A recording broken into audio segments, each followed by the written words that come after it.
All right, so I have not heard anywhere in the past 72 hours someone trying to give a truly nonpartisan take on Trump's immigration ban and how it affects the tech sector, because it's potentially big. So some rules for myself: no Trump bashing, no left bashing, no bashing at all. I can criticize some policy.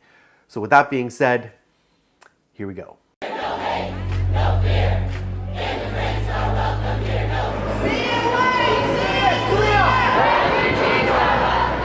Last Friday, President Trump issued an executive order indefinitely barring Syrian refugees from entering the United States, suspended all refugee admissions for 120 days, and blocked citizens of 7 Muslim-majority countries, namely Iran, Iraq, Libya, Somalia, Sudan, Syria, and Yemen. Now, the White House has stated that this was an attempt to protect Americans from terrorists trying to enter the country and harm American people.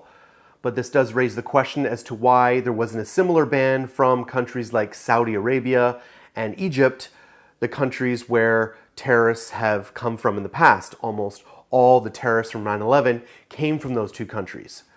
There's been no explanation on that. Now, there was an important development over the past 24 hours. The White House Chief of Staff did clarify that this immigration ban does not affect those who currently have working green cards and have been vetted through the security process, thereby not affecting directly as much as we once thought tech companies like Google, Amazon, and Apple. That was a big stink, and a lot of tech leaders spoke out very, very loudly. CEO of Google, Sundar Pichai, wrote that, quote, "It's painful to see the personal cost of this executive order on our colleagues," in a leaked email to Google employees. Twitter said, "Twitter is built by immigrants of all religions. We stand for and with them, always."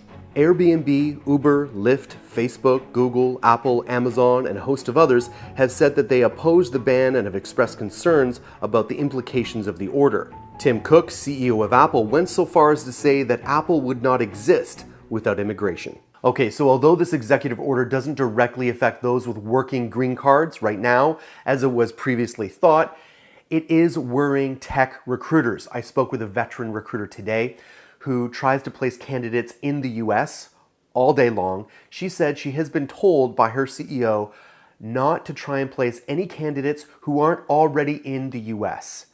That is crazy, because she sourced many of her candidates from other countries, and they're just not going to risk it anymore. Even though those candidates may not come from one of those 7 countries, they're just not going to risk using a whole bunch of resources to find these people and then finding out another 90 days that Trump's banned some other country. They're just not going to do it.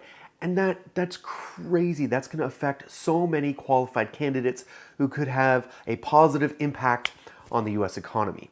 So, what is the long-term implication of this if it continues or, God forbid, gets worse? Now, I will grant you that some of the media has been a bit melodramatic and overreacted to this. But I should say that if this does continue or get worse, tech companies can only do one logical thing: begin to move operations overseas.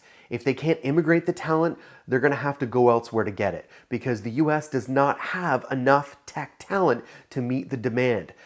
I know a recruiter very well, and she warns me that the big war is the war for talent.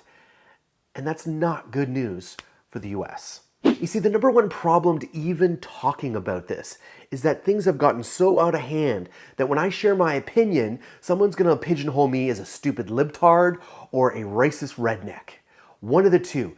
No one's listening anymore. I'm just waiting for you to finish so I can say what I want to say. If I don't really listen and try and understand why you feel the way you feel, we can't come to a solution. We're just shouting over each other. It's like pro-life versus pro-choice, Android versus Apple. Everyone's in a tribal camp and they just want to shout at each other. No one's trying to solve a problem. And you just gotta listen. So I spent the last 72 hours listening. Why would people want such a broad sweeping ban like this? Because on the surface, I just didn't understand it. So I listened, and I understand that people were saying, look, we want our country back. There's been, I don't know exactly what that means, but I'm assuming when they say that, they mean that there's just been so many rapid changes and America is changing so fast and doesn't look like the America they know and are proud of and are comfortable with. They want their country back. They also say that they want a safe country, and there's nothing wrong with wanting to protect our country and protect our own interests. And you're right, there's nothing wrong with that. So don't call people stupid rednecks for just saying that. They're not automatically racist because they say they want to keep out terrorists. I totally understand that. And that's a value I share. Here's the thing. We can still have a safe country and be inclusive of all people and draw the talent from around the world to make this country great again, right? I mean, they don't have to be mutually exclusive. The problem is that we want solutions now that are simple. And so you can just, with one broad stroke, just solve the problem. But you can't, because the problem's complicated. And solving a complicated problem takes time and thought, and it's going to be sticky, and it's going to be hard. And let's just listen to each other so we can solve the hard problems. Now, contrary to what was said in the comments yesterday, I am not a liberal, I am not a Republican, I'm not even a libertarian. What I am is like Chris Rock. I'm conservative on some things and liberal on some others. I try and make my judgment based on the information that I have. And the information that I've learned over the past 72 hours tells me that this immigration ban is like not the tool to solve the problem. It's way overkill.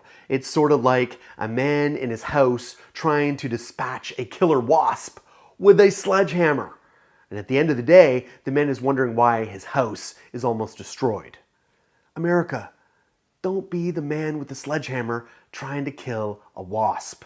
Now, if I had shared everything that I learned over the past weekend, the show would have been way too long. But I did want to share a book that I read last year that is very relevant to this, called The Day of Empire by Amy Chow. And it's about the rise and fall of hyperpowers. Hyperpowers are defined as a country that is the sole superpower in the known world. So most recently, that's been the US.